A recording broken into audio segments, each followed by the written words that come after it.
The Louis Jadot Beaujolais Village was a great find at $14, an absolute solid pour. Will the Pinot Noir be just as big of a hit for just a few bucks more, or can Louis Jadot only have so many successes at such an accessible price point? Find out if this is another solid pour or, title and text, a waste of your wine.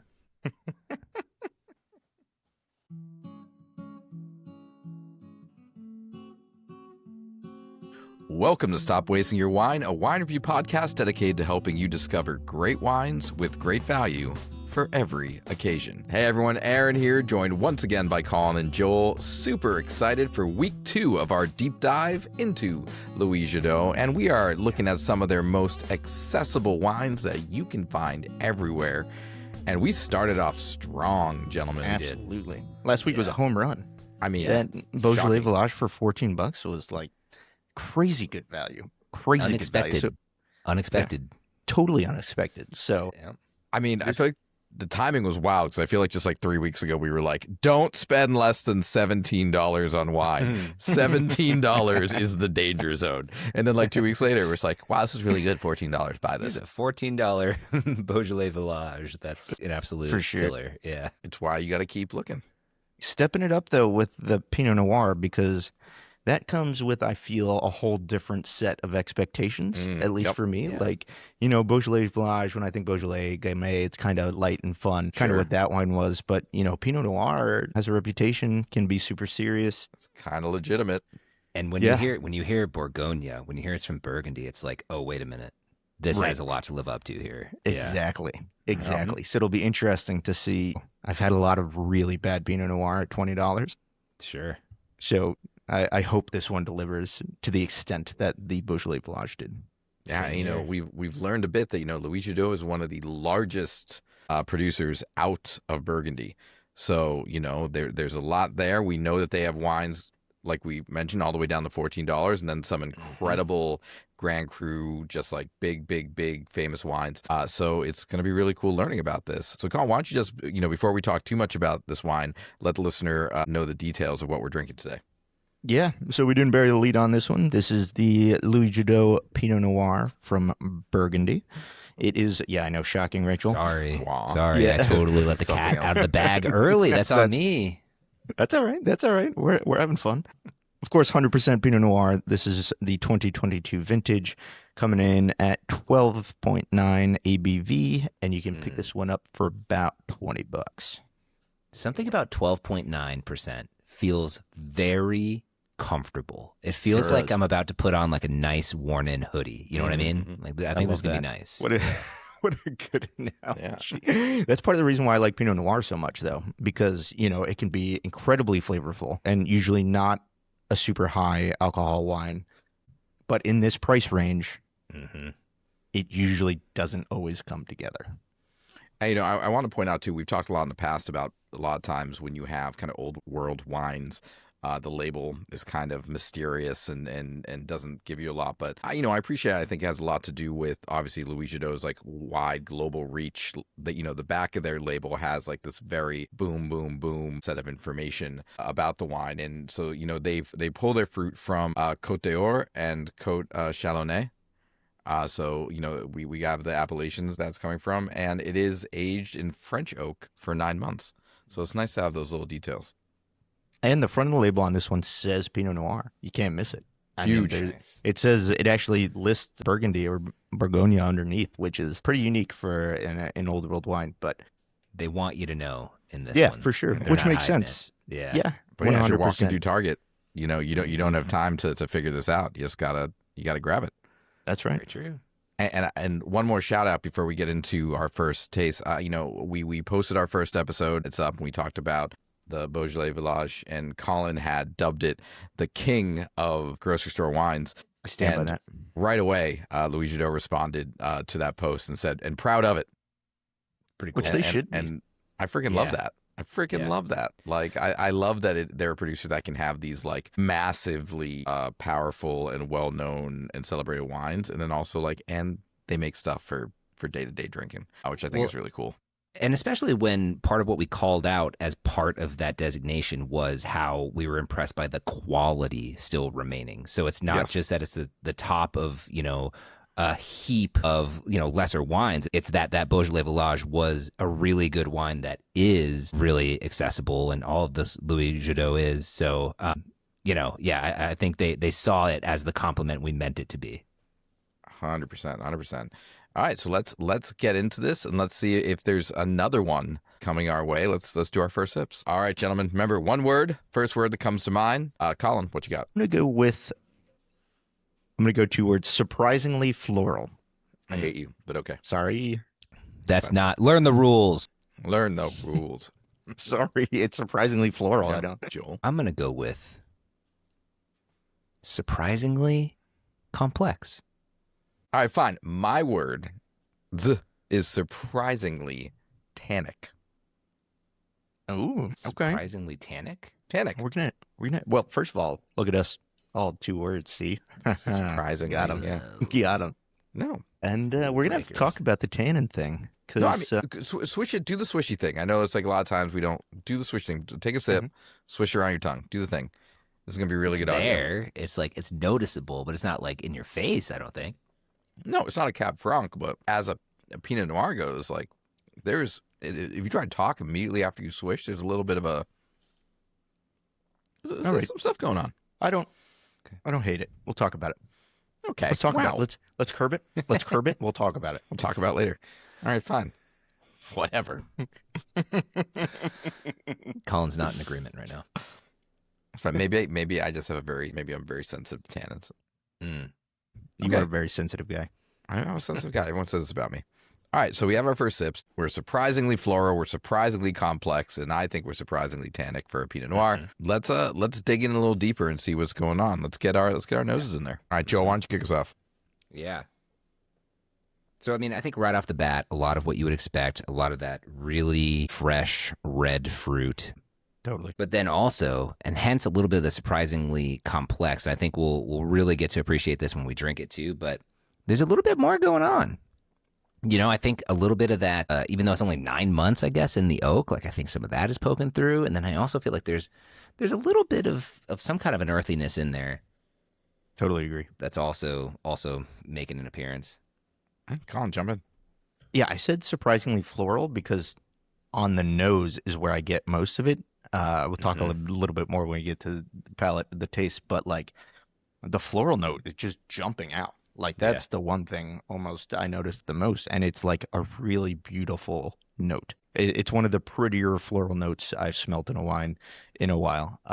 And then Joel, you nailed it with all the red fruit. I mean, it's just kind of, I would hesitate to say like a red fruit bomb because I wouldn't want to give the impression that it's overly fruity, but like you got strawberries, you got red cherry, you got a little bit of raspberry in there. I mean, it has all of the like really classic Pinot Noir red fruit on the nose. And then I totally agree with your earthy call. There's a little, it's definitely not like front and center. And it almost, you have to like move it around is what I found. Yes. But if you move it around enough, you get a little bit of that earth in there.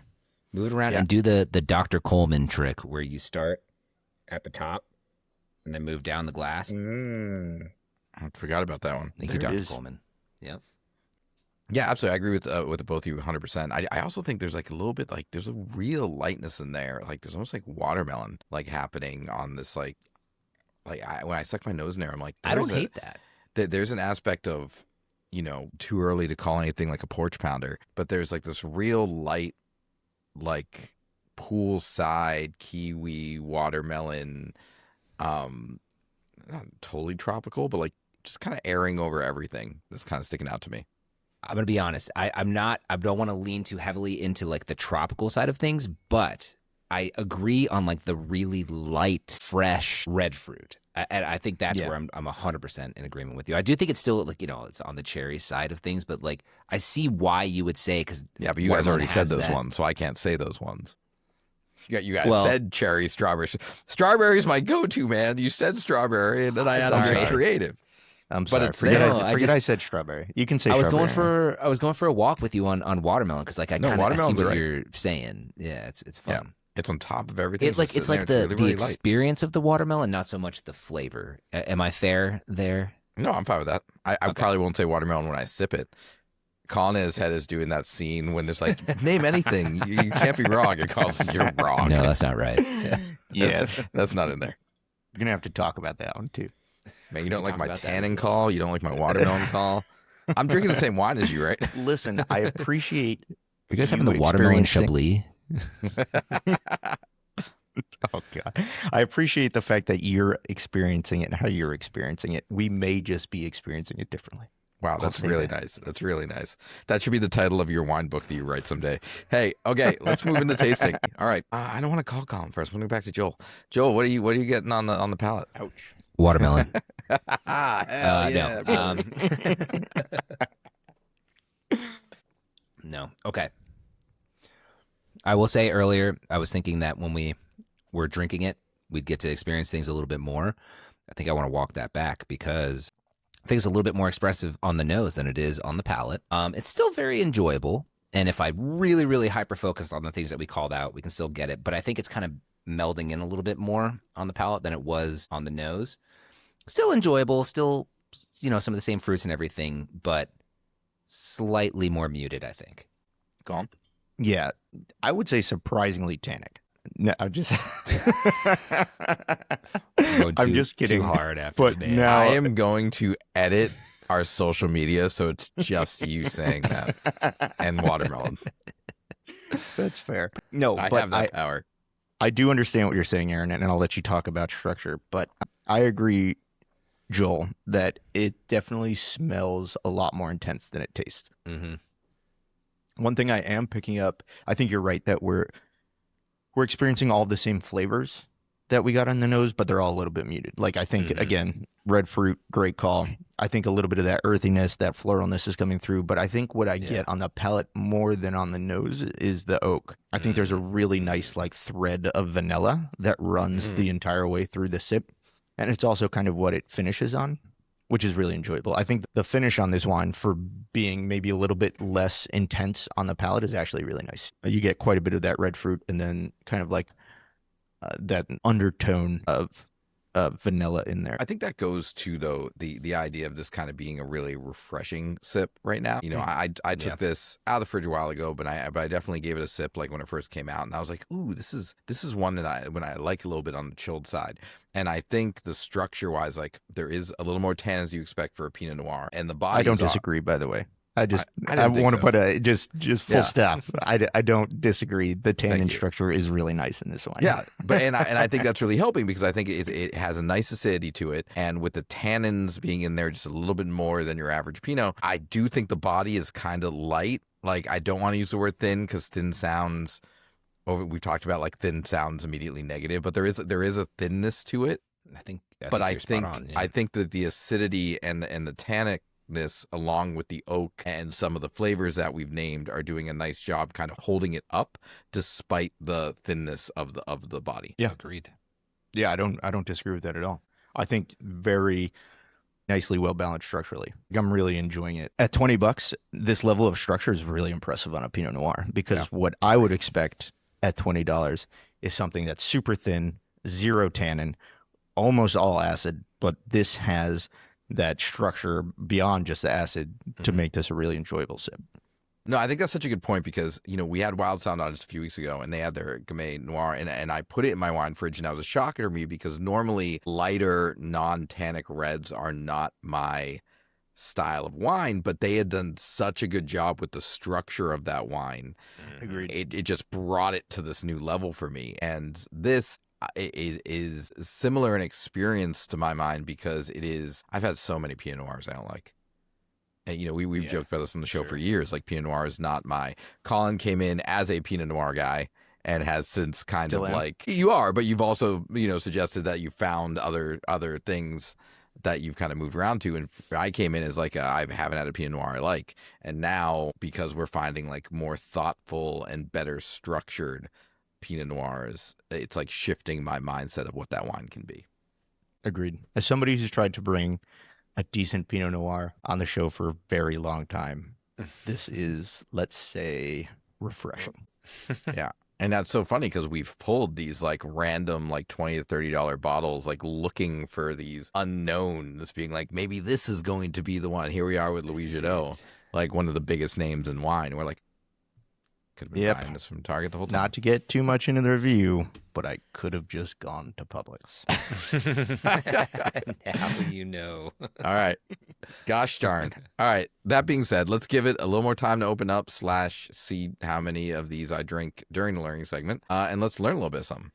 All right. So today we are going to, I don't know, it's not really a shift, but we're going to talk very specifically about a topic. You know, we've been talking about labels. That is a shift for us. It's a shift. We're going to be specific. We're not going to. We're going to land the plane. Why today. start now? What do we? Right?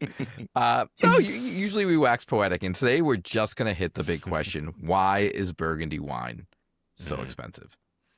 Right? Good question. We just got to dig into it, and you know, it's so funny wrapping that question around a $17 to $22 bottle of wine, depending on where you are, because this is, you know, one of those locations that maybe like non-wine drinkers are aware of, right? It's one of the few regions in the world that like someone who doesn't drink wine is like, I am aware that Burgundy makes wine.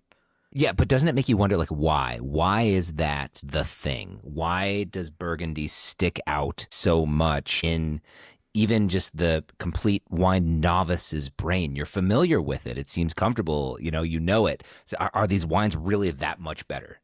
They can name no other regions in France, but they can name Burgundy. You're going there? Because of the wine, right? Yeah, well, totally. I mean, there's some of the most sought after wines, you know, obviously for a reason, but when you hear at an auction or something a wine going for, you know, some ridiculous price, like the thousands, tens of thousands of dollars, it's usually going to be a bottle of Burgundy, right? And a lot of that starts with the geography, because Burgundy is not a huge wine region, especially compared to places like Australia, where we've been recently. Like Burgundy is a sliver comparatively. So there's really just not that much land to plant the grapes. And then the crazy thing about Burgundy is some of their most famous vineyards are slivers of the entire available land and can get down to only a few acres. So really, when you're thinking about what the Burgundians are farming and how they're farming, it really plays a lot into the price and the grapes and the recognition. Right. And so you take scarcity and then you add a history, right? Because then on top of these tiny sliver, like, you know, vineyards in the States, they've been owned by the same families for hundreds of years, right? That is crazy. And just everyone is aware of that place, that producer, that vineyard, and that name. And now I'm sitting here and I'm trying to make the math about Burgundy, right? Especially drinking this wine and trying to make the math, because we've got limited land, tiny vineyards that have been chopped up over centuries, right? Napoleon. And like we were talking about, yes, thank you, Napoleon. And like we were talking about, one of the most widely recognized regions in the entire world of wine. To me, when you put all that together, like I'm thinking everything from this region is going to be incredibly, incredibly expensive.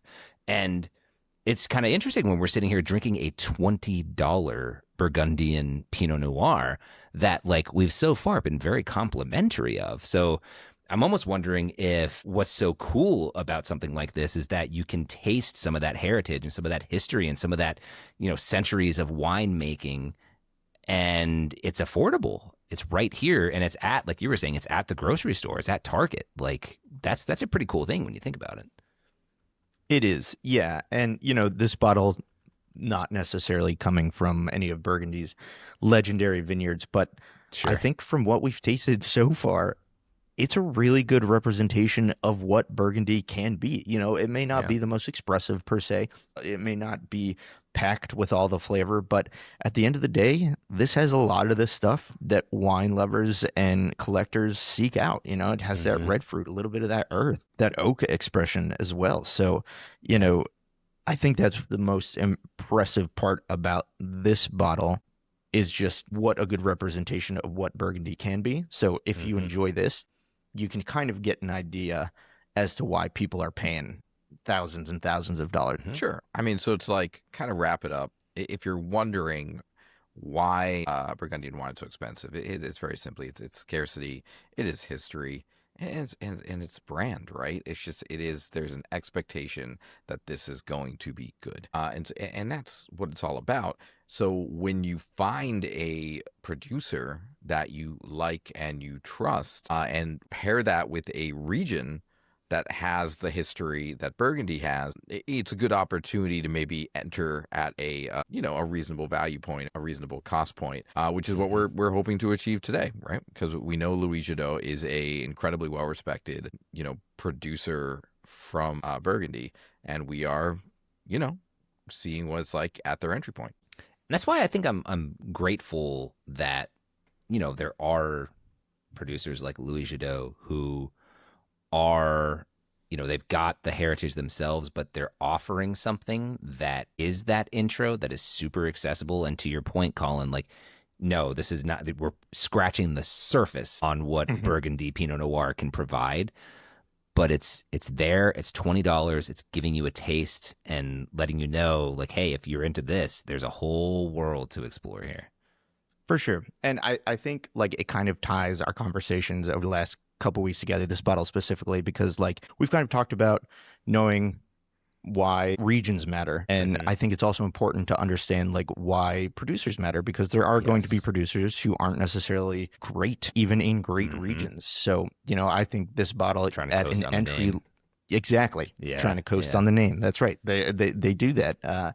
Not every bottle of Burgundy is going to be fantastic. Like it's just unrealistic. But I think what this bottle does really well is gives you that introduction into place and producer and mashes that really well at an entry level.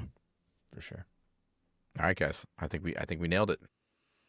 Got it. Fantastic. All right, I'm going to give you guys a second to think about this wine and remind our listeners how we rate wines on the show. Because here in the Stop Wasting Your Wine podcast, we don't believe in numbers. We believe in vibes. Must-share wines are exceptionally good bottles of wine that have something extra special, and they deserve to be shared. Solid pours are really good wines with really good value.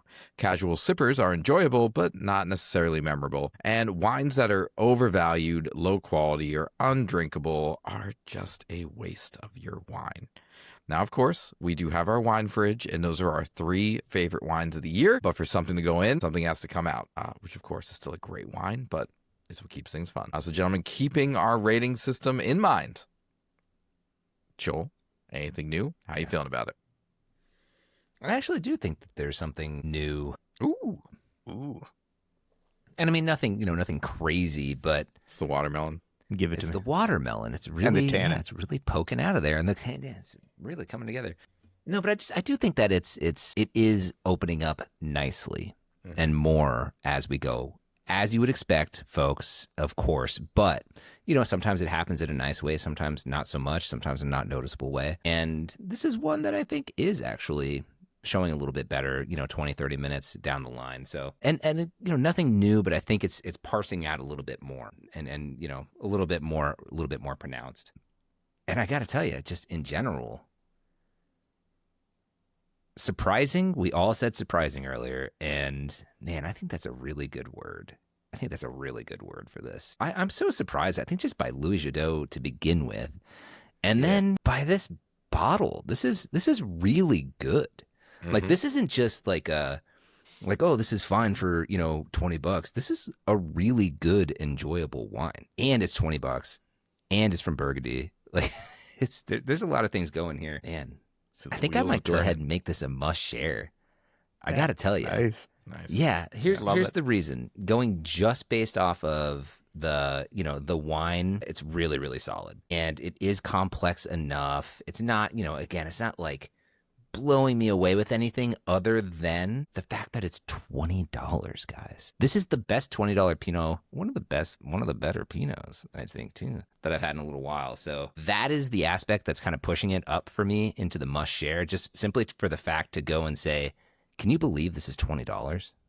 Like that's what's doing it for me. So I'm going to give it a must share. Must share from Joel. Colin? Yeah, as somebody who loves Pinot Noir and is constantly looking for a value Pinot Noir, right? Because Pinot Noir it's a really tough grape to grow, which is another reason why it's very expensive. You can't grow it everywhere. It doesn't like heat. You need very specific conditions to grow Pinot Noir. So I've had a lot of value Pinot Noirs, and at $20, this is so far ahead of any other Pinot Noir that I've had in this price range. Like, it's not even comparable. Like, I can't think of one that is honestly even close. For $20, you're getting some really nice flavor.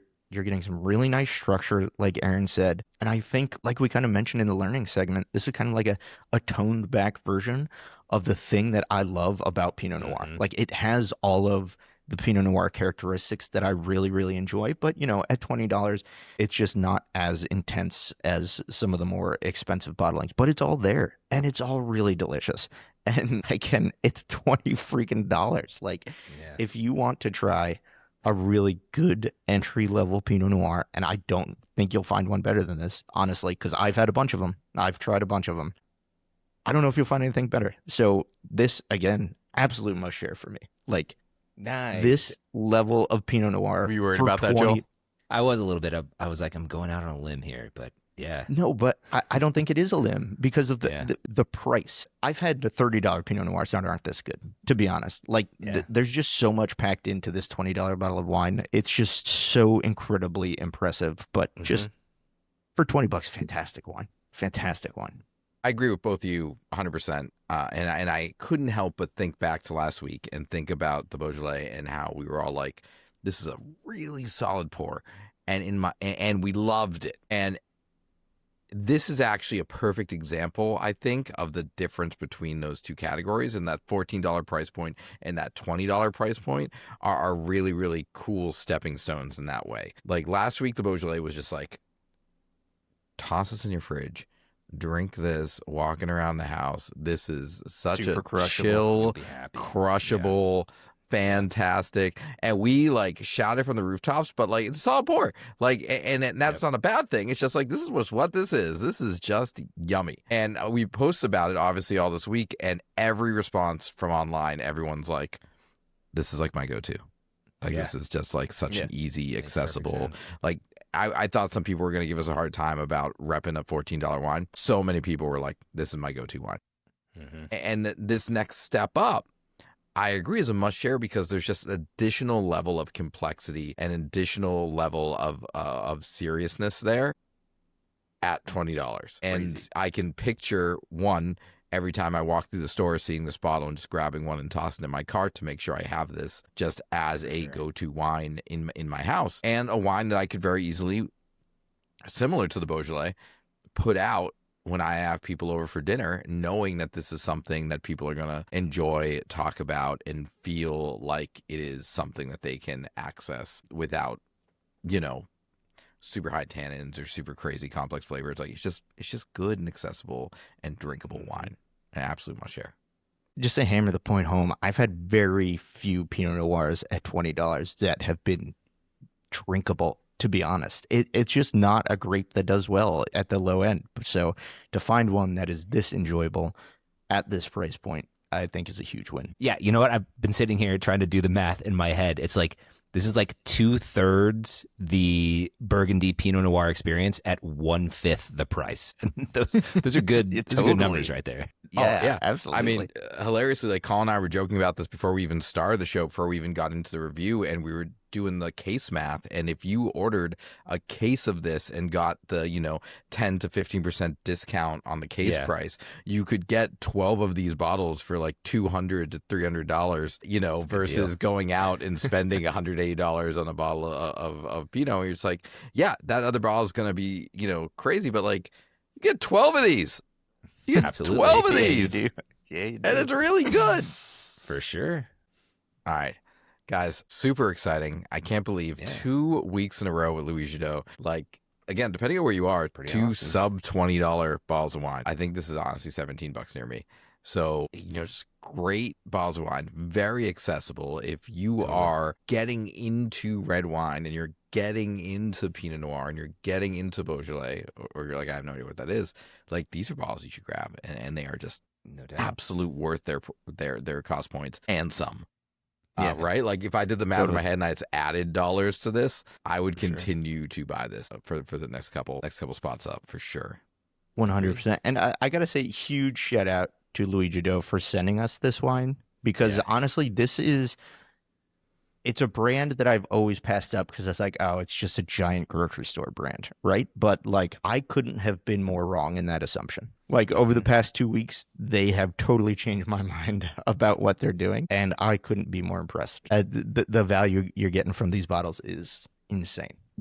Yeah, I mean, let's just name that for a moment, because we have gone down a sad, scary path of drinking the most popular wines at the grocery store, and it has just been horrible.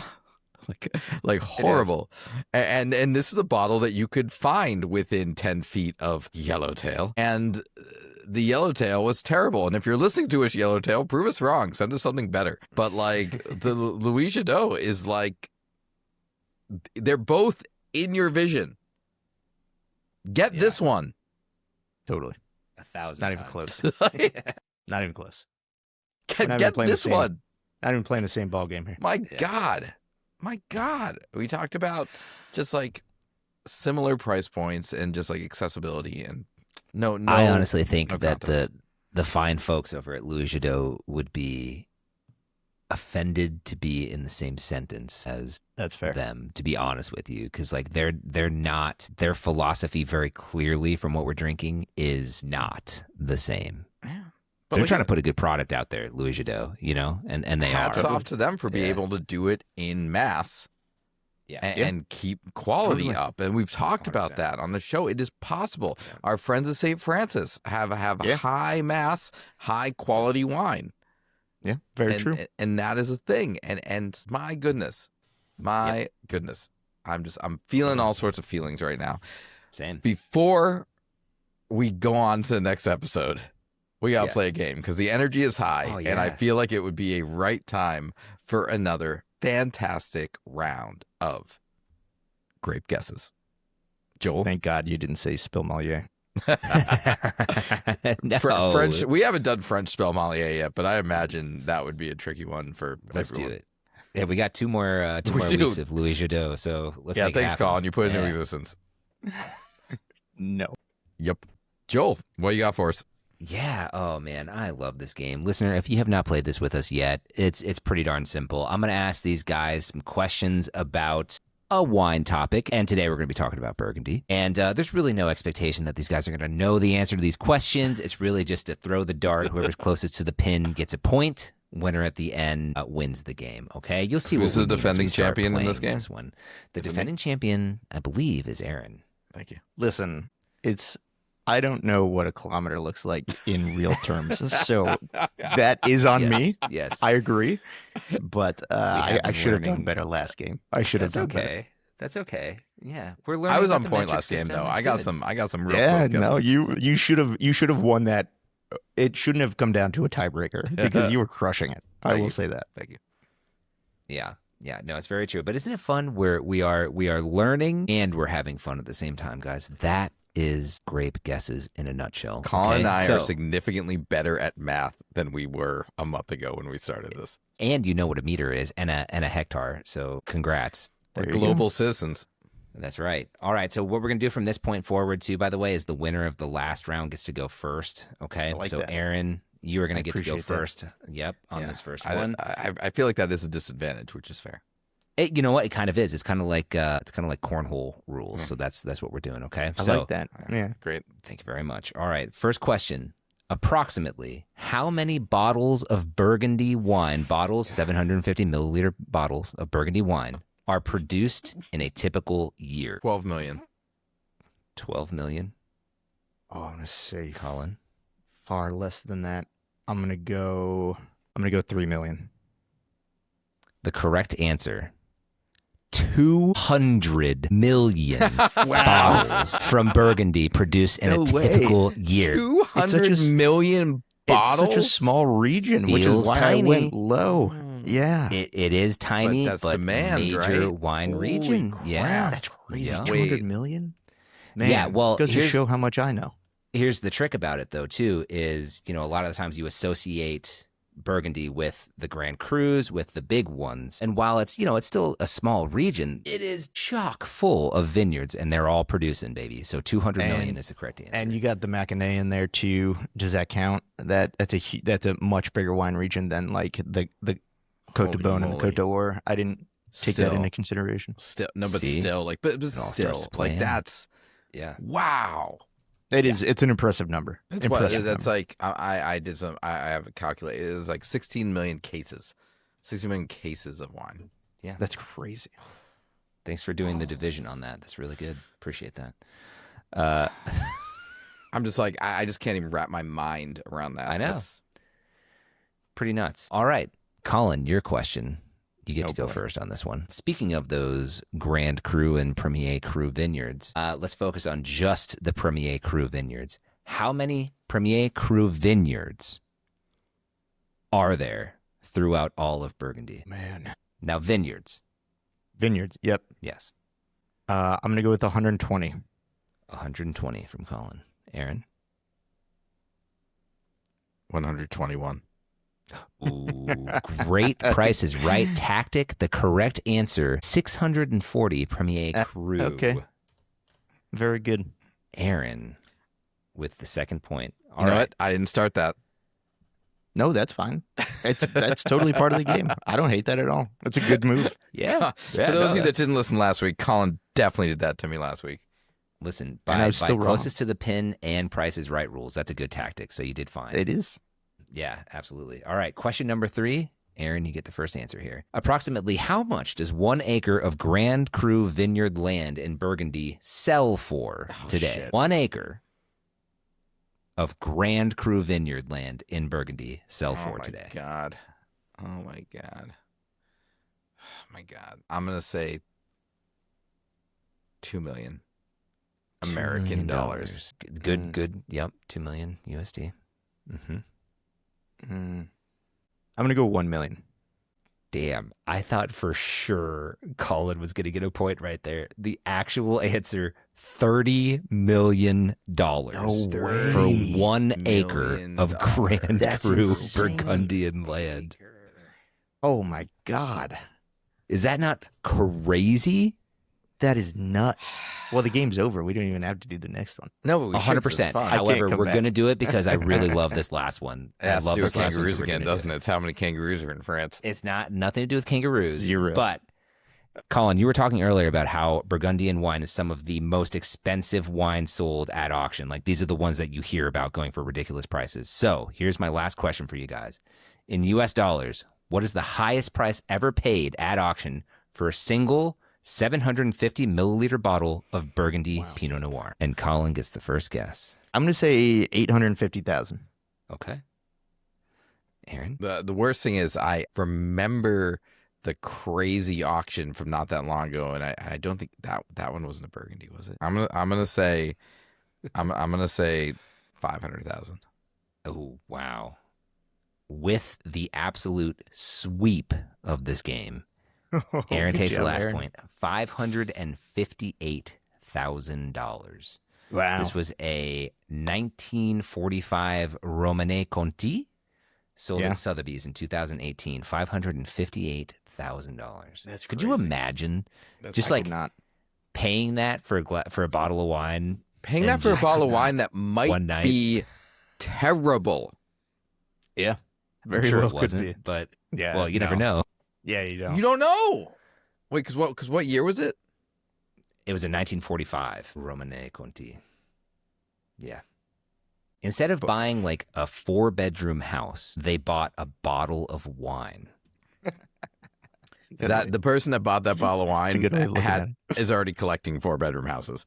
They maxed out that. Yeah, that's a good point. They moved on. So you mean they weren't sitting there like, man, can I really do this? I'm not gonna be able to pay my mortgage if I should we splurge tonight, honey? What do you think? Do we do the 1945 Romanée Conti? Let's do it.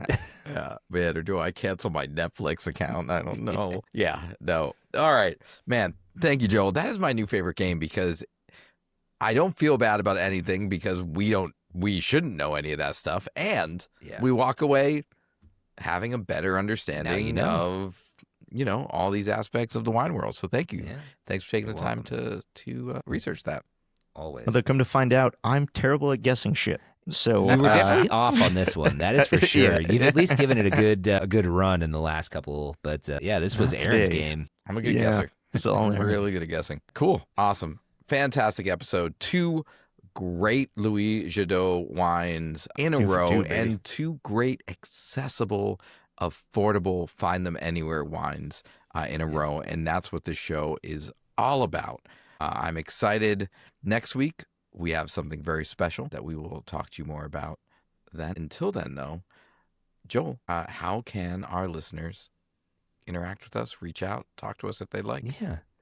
Honestly, the best place, guys, go to Stop Wasting Your Wine on Instagram. That's where we're hanging out all the time. Reach out. We're responding to everything there. Check us out on YouTube as well, Stop Wasting Your Wine. And if you want to reach out directly to us, cheers at stopwastingyourwine.com. I think that's pretty much it. Absolutely fantastic. We'd love to hear from you. If you have a wine that you'd like to feature on the show, let us know. If you are a winemaker yourself and you'd like to come on and talk to us, we'd love chatting with folks. Everyone we've met is awesome. But otherwise, we'll see y'all next week. And remember, stop wasting your wine. Bye, y'all. Bye. Bye. Bye. Bye. Bye.